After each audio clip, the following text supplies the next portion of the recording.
आपने अभी तक सब्सक्राइब बटन नहीं दबाया है तो सब्सक्राइब बटन को ज़रूर दबा दें और उसके साथ छपी घंटी को भी दबा दें, जिससे हम कोई नई भी वीडियो डालें तो उसका नोटिफिकेशन आप तक सबसे पहले पहुंच जाए।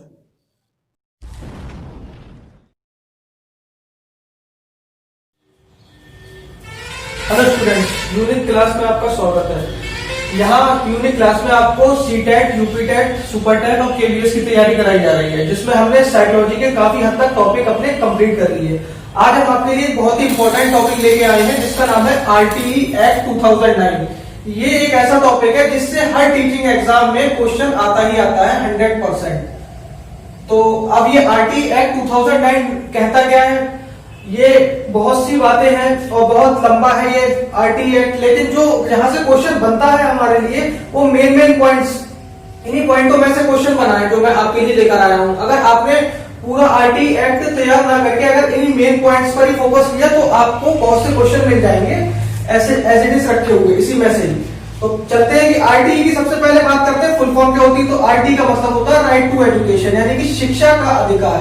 और ये शिक्षा का अधिकार किनके लिए है? ऐसे बच्चों के लिए जो 6 से 14 साल तक के बच्चे हैं और उन्हें निःशुल्क शिक्षा का अधिकार दिया गया है सरकार ने आरटीई एक्ट के द्वारा। तो इसमें कहा गया निःशुल्क एवं अनिवार्य बाल शिक्षा होनी चाहिए। अब इसका पहला पॉइंट देते हैं भारतीय संविधान अधिनियम के 86वें संशोधन। ये जहां जहां पे मैं अंडरलाइन कर रहा हूं वो बहुत इंपॉर्टेंट है। पूछा जाता है क्वेश्चन की आरटीई एक्ट संविधान के कौन से संशोधन में बताया गया। तो ये कौन सा संशोधन था? उसका 86वां संशोधन।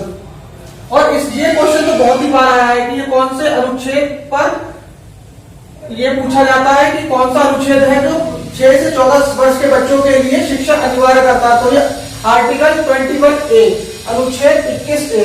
तो इसमें ये मैंने आपके लिए जो बॉक्स में बंद करा है यहीं से क्वेश्चन पूछा जाता है, इस पे आप ज्यादा ध्यान दीजिएगा। तो इसमें कहा गया भारतीय संविधान अधिनियम के 86वें संशोधन तथा अनुच्छेद 21A यानी कि आर्टिकल 21A 2002 में यह परिभाषित किया गया है कि मौलिक अधिकार के रूप में 6 से 14 वर्ष, कौन कौन से बच्चों के लिए? 6 से 14 वर्ष तक के बच्चों के सभी बच्चों को मुफ्त एवं अनिवार्य शिक्षा दी जाएगी। इसमें बताया गया कि 6 से लेकर 14 वर्ष तक के सभी बच्चों को मुफ्त एवं अनिवार्य शिक्षा दी जाएगी। अब एक इंपॉर्टेंट पॉइंट ये भी है, वैसे तो शिक्षा 6 से 14 साल तक के बच्चों के लिए निःशुल्क एवं अनिवार्य है, लेकिन यदि बच्चा डिसेबल है, इसमें एक जो नोट करने वाली चीज है कि यदि बच्चा डिसेबल है यानी कि अक्षम है। डिसेबिलिटीज कई तरह की होती है जो मैंने आपको प्रीवियस क्लास में बता चुका हूं। मैं आपको अगर डिसेबिलिटीज पढ़नी हो तो प्रीवियस वीडियो मेरी देखें और उसे समझे, उसमें डिसेबिलिटीज सब मैंने बताई है। तो यदि बच्चा डिसेबल है तो उसके लिए निःशुल्क अनिवार्य शिक्षा कब से कब तक दी जाएगी? तो वो 6 से 18 वर्ष के लिए हो जाएगी। अगर बच्चा, वैसे आरटीई कहता है कि 6 से 14 साल तक के बच्चों के लिए शिक्षा अनिवार्य और निःशुल्क है, लेकिन अगर बच्चा डिसेबल है तो वो 6 से 18 वर्ष के लिए हो जाएगी। ये इंपॉर्टेंट पॉइंट है। फिर अगला है भारत शिक्षा को बच्चों के लिए मौलिक अधिकार के रूप में घोषित करने वाला 135वां देश बना है। भारत तो है 135वां ऐसा देश है जिसने शिक्षा को मौलिक अधिकार के रूप में बच्चों के लिए प्रस्तुत किया है। और इससे पहले 134 देश और हैं जो ये काम कर चुके हैं। मौलिक अधिकार, ये शिक्षा का जो है हमारा अधिकार, इसे मौलिक अधिकार घोषित कर चुके हैं। फिर इसके बाद आरटीई एक्ट 2009 जो है ये पूछा जाता है कि कब लागू हुआ। तो 1 अप्रैल 2010 को। ये इंपॉर्टेंट है कि ये कब बना, लागू कब हुआ है? बना तो ये 2009 में और लागू हुआ 1 अप्रैल 2010 में।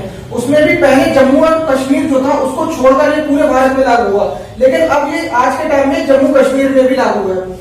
फिर आरटीई 2009 के तहत प्राथमिक कक्षाओं में छात्र व शिक्षक का अनुपात 1:1:30 होगा। इसका कहने का मतलब ये है कि 30 स्टूडेंट्स होंगे तो उन पर 1 टीचर रखना अनिवार्य है। तो उसने आरटीई ने बताया कि प्राथमिक कक्षाओं में यानी कि प्राइमरी या छोटे बच्चों के लिए, प्राथमिक का मतलब छोटे बच्चों के लिए 30 बच्चों पर 1 शिक्षक होना अनिवार्य है। अब नेक्स्ट पॉइंट आरटीई में बताया गया है कि आरटीई के तहत एक शिक्षक को यानी कि एक टीचर को 1 हफ्ते में कम से कम 45 घंटे का कार्य करना होगा। तो वो कम से कम 1 सप्ताह में, आरटीई ने कहा कि एक टीचर 1 सप्ताह में यानी कि अपने पूरे एक कंप्लीट वीक में 45 घंटे का कार्य करेगा। ये आरटीई ने बताया। नेक्स्ट पॉइंट है आरटीई के तहत प्राइवेट स्कूल यानी कि जैसे जो भी इंग्लिश मीडियम स्कूल होते हैं जिनकी फीस ज्यादा होती है, वो प्राइवेट स्कूल वगैरह जो होते हैं सरकारी को छोड़ के बाकी सब प्राइवेट, जितने भी प्राइवेट स्कूल हैं उनमें 25% यानी 25% जो सीटें होंगी वो रिजर्व होंगी। किनके लिए? उन बच्चों के लिए जो निःशुल्क शिक्षा के वास्तविक अधिकारी हैं, जिनको जो गरीब हैं और जिन्हें परेशानी है प्राइवेट स्कूल में पढ़ने के लिए, तो उनके लिए 25% सीटें हर प्राइवेट स्कूल में आरक्षित रखी गई थी। फिर अगले पॉइंट में आरटीई को लोकसभा में 4 अगस्त 2009 को पारित किया गया।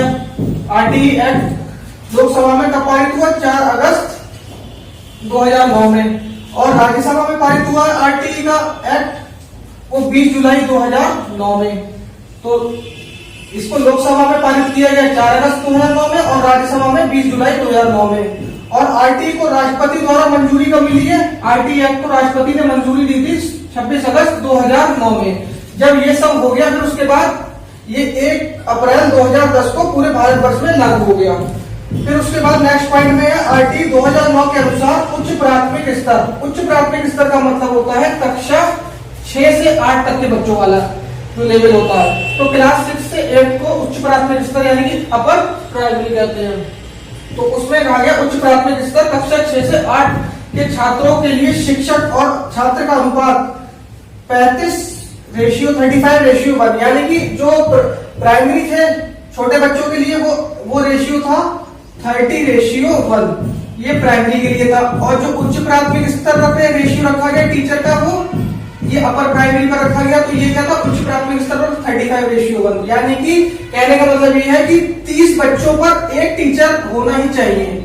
ऐसे यहाँ पर 35 स्टूडेंट हो तो उन पर एक टीचर हमें रखना ही रखना है क्लास में।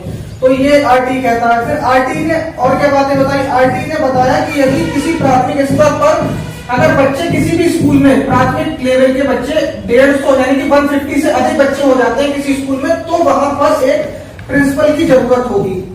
अगर 150 से अधिक बच्चे हो जाते हैं तो प्रधान अध्यापक यानी कि प्रिंसिपल की जरूरत होगी। और शिक्षक उस स्कूल में कम से कम 5 शिक्षक होने चाहिए, 5 टीचर रखे जाने चाहिए। वो तब होगा जब किसी स्कूल में 150 से ज्यादा बच्चे हो जाते हैं तो। और उच्च प्राथमिक स्तर पर यानी कि 6 से 8 के लिए अगर 100 से ज्यादा बच्चे हो जाते हैं तब उन्हें एक प्रिंसिपल की जरूरत होगी। ये बात आरटीई ने बताई। प्राथमिक के लिए 150 से ज्यादा बच्चे होने पर और उच्च प्राथमिक के लिए 100 से ज्यादा बच्चे होने पर एक प्रिंसिपल की जरूरत होगी। फिर अगली बात आरटीई ने कही है कि आरटीई के अनुसार प्राथमिक अध्यापक को प्रतिदिन 4 घंटे पढ़ाना होगा। जो प्राथमिक अध्यापक होगा उसे एक दिन में 4 घंटे पढ़ाना ही पढ़ाना होगा। और जो उच्च प्राथमिक का अध्यापक होगा उसे कम से कम 4.5 घंटे पढ़ाना होगा। ये आरटीई ने कहा। आरटीई ने बातें तो बहुत अच्छी बताई लेकिन कोई भी टीचर ऐसा करता नहीं है। फिर आरटीई में नेक्स्ट पॉइंट बताया गया है कि आरटीई ने कहा था आरटीई एक्ट 2009 में एक तो जब भी कोई चीज बनती है तो उसमें सब बताया जाता है कि उसमें कितनी धाराएं हैं, कितने अध्याय हैं, कितनी अनुसूची हैं। तो ये क्वेश्चन हो सकता है एक पेपर में आ जाए, अभी तक तो आया नहीं है लेकिन इंपॉर्टेंट क्वेश्चन है ये कि आरटीई एक्ट 2009 में कुल धाराएं कितनी है? तो ये 38 धाराएं हैं। कुल अध्याय कितने देखने को मिलते हैं हमें? 7 अध्याय हैं। और अनुसूची कितनी है? 1 अनुसूची है। ये आरटीई एक्ट 2009 का स्ट्रक्चर है। इसमें 38 धाराएं, 7 अध्याय और 1 अनुसूची है। अब अगली बात आरटीई में क्या है? अब एक एक करके अध्याय जो इंपॉर्टेंट है वो हम आपसे डिस्कस करते हैं। इसमें से क्वेश्चन आया है और पूछा भी आता है। अध्याय 4 में सर्वाधिक धाराएं हैं। अगर कोई क्वेश्चन पूछा जाए कि आरटीई के किस अध्याय में सर्वाधिक धाराएं हैं, मैक्सिमम धाराएं किसमें? अध्याय 4 में। इसमें कितनी है? 12 से लेकर 28, 12 to 28 धाराएं हैं। टोटल 16 धाराएं हैं इस अध्याय में। अगला इंपॉर्टेंट पॉइंट, आरटीई 2009 की धारा 17 में बच्चों को शारीरिक दंड देना और प्रताड़ित करना मना करा गया है। तो ये इंपॉर्टेंट है। ये पूछा भी गया कि कौन सी धारा के तहत आरटीई की बच्चों को शारीरिक दंड नहीं दिया जाएगा? तो वो है धारा 17 से याद रखें, बच्चों को खतरा। तो ये ट्रिक है, खतरा का मतलब बच्चों को दंड देना और प्रताड़ित करना। तो धारा 17 है ये। इस ट्रिक से ये धारा हो जाएगी याद आपको। अगला है धारा 21 यानी धारा 21 में बताया गया। धारा 21 के अंतर्गत विद्यालय प्रबंधन समिति। विद्यालय प्रबंधन समिति को हम इंग्लिश में कहते हैं एसएमसी यानी कि स्कूल मैनेजमेंट कमेटी। तो इसका प्रावधान बताया गया है कि जो धारा 21 होगी उसके अंतर्गत एक विद्यालय प्रबंधन समिति बनेगी और जिसका अध्यक्ष कौन होगा? बच्चों के पेरेंट्स होंगे, अभिभावक होंगे। उस कमेटी का अध्यक्ष बच्चों के पेरेंट्स यानी कि अभिभावक होंगे, ये भी इंपॉर्टेंट है। स्कूल मैनेजमेंट कमेटी का अध्यक्ष कौन होता है, क्वेश्चन बहुत बार आया है, तो कौन होता है, अभिभावक, बच्चों के पेरेंट्स, ये चीज बताई गई है। और फिर उसके बाद धारा 24 यानी कि धारा 24 में कहा गया है कि अध्यापकों के कर्तव्यों से संबंधित है। इसमें एक टीचर के क्या क्या कर्तव्य होते हैं वो धारा 24 में बताया गया है। धारा 25 में बताया गया है कि छात्र और शिक्षक के अनुपात का वर्णन किया गया है। जो एक छात्र और जो टीचर होगा उसके बीच में क्या रेशियो होना चाहिए वो धारा 25 में बताया गया है। और धारा 28 में बताया गया है, ये इंपॉर्टेंट चीज है, ये भी आती है कि एक टीचर प्राइवेट ट्यूशन नहीं पढ़ा सकता, ये धारा 28 में बताया गया है। लेकिन टीचर जो होते हैं, बहुत से टीचर ऐसे होते हैं वो प्राइवेट ट्यूशन पढ़ाते हैं, लेकिन धारा आरटीई ने इस चीज को मना करा है, धारा 28 में इसका प्रावधान दिया गया है। नेक्स्ट पॉइंट में आरटीई में बताया गया कि आरटीई 2009 के अनुसार कक्षा 1 से 5 तक के विद्यार्थियों के लिए यानी कि क्लास 1 to 5 के जो स्टूडेंट हैं उनके लिए उनके विद्यालय और घर की दूरी कम से कम 1 किलोमीटर की होगी, ये आरटीई कहता है। तो क्योंकि जो बच्चे होते हैं 1st से 5th के वो छोटे होते हैं, तो उनके लिए उनके जो स्कूल होते हैं उनकी दूरी हमें कम से कम 1 किलोमीटर तक की रखनी है, ये आरटीई में बताया गया है। और जो बड़े बच्चे होंगे क्लास 6 से लेकर 8 तक उच्च प्राथमिक के लिए उनके स्कूल की दूरी 3 किलोमीटर आरटीई ने तय करी है, ये आरटीई ने अपने उसमें बताया गया प्रावधान में। फिर उसके बाद आरटीई एक्ट 2009 में बताया गया है कि यदि कोई बच्चा 9 साल का बच्चा है और वो उससे पहले कभी पढ़ा नहीं है या स्कूल में एडमिशन नहीं लिया है, उसमें वो एडमिशन लेना चाह रहा है, तो वो 9 साल का बच्चा सीधे आरटीई एक्ट के अनुसार क्लास 4th में एडमिशन लेगा, ना कि उसे फर्स्ट क्लास कराया जाएगा, केजी, एनसी, प्री एनसी, ये सब कुछ नहीं कराया जाएगा। उसे सीधे जो एडमिशन मिलेगा वो क्लास 4th में मिलेगा 9 साल के बच्चे को। ऐसे अगर 10 साल का होगा तो वो क्लास 5th में एडमिशन लेगा, 11 साल का होगा तो वो क्लास 6 में एडमिशन लेगा, ये आरटीई कहती है। आरटीई 2009 एक्ट के अनुसार विशेष आवश्यकता वाले बच्चों को समावेशी शिक्षा व्यवस्था के अंतर्गत पढ़ाना चाहिए। आरटीई कहती है कि जो विशेष आवश्यकता वाले बच्चे होते हैं उन्हें समावेशी शिक्षा व्यवस्था के अंतर्गत पढ़ाना चाहिए। अब समावेशी शिक्षा क्या होती है, समावेशी शिक्षा का टॉपिक एक बहुत बड़ा टॉपिक है, ये मैं नेक्स्ट क्लास में आपसे डिस्कस करूंगा, ये इंपॉर्टेंट टॉपिक है। समावेशी शिक्षा से भी काफी क्वेश्चन आते हैं, तो इसको हम नेक्स्ट क्लास में डिस्कस करेंगे। ये तो था आरटीई। आरटीई बहुत इंपॉर्टेंट है और आरटीई से आपको 100% क्वेश्चन मिलेगा और हमेशा मिलता ही है। ये सारे टीचिंग एग्जाम में क्वेश्चन आता है, क्योंकि आरटीई पूरे विद्यालय जो आजकल जो टीचिंग व्यवस्था है जितनी भी है उन सबकी नींव है, तो आरटीई से क्वेश्चन बनना ही बनना है हर टीचिंग एग्जाम में। तो गाइस, अगर आपको मेरी वीडियो पसंद आए हो तो चैनल को सब्सक्राइब करें और वीडियो को ज्यादा से ज्यादा लाइक और शेयर करें। Thank you.